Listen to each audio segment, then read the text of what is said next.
ฉันมาคนเดียวฉันเสียวสายตาเหลือเกินกำลังนั่งอยู่เพลินๆเธอก็เดินเข้ามาจับไม่กล้าจะพูดอะไร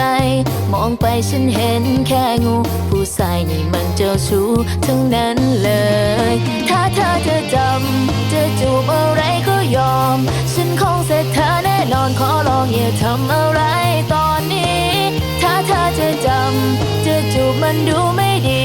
ถ้าฉันไม่หาทางนี้รับรองคืนนี้เสร็จเธอแน่นอน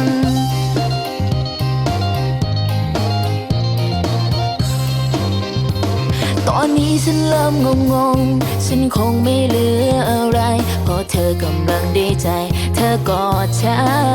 นถ้าคิดจะเอาจริงๆผู้หญิงคนเดียวก็กลัวคืนนี้รับรองว่าชัวร์ทุกคมคืน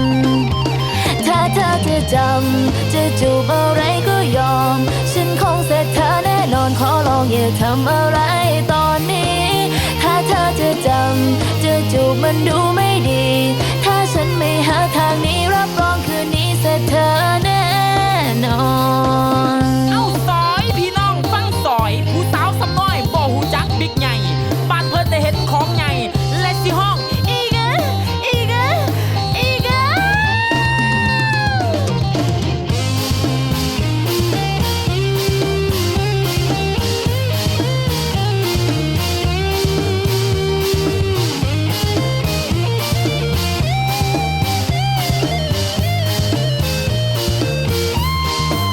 ถ้าเธอจะจำจะจูบอะไรก็ยอมฉันคงเสร็จเธอแน่นอนขอลองอย่าทำอะไรตอนนี้ถ้าเธอจะจำจะจูบมันดูไม่ดีถ้าฉันไม่หาทางนี้รับรองคืนนี้เสร็จเธอแน่นอนถ้าเธอจะจำจะจูบอะไรก็ยอมฉันคงเสร็จเธอแน่นอนขอลองอย่าทำอะไร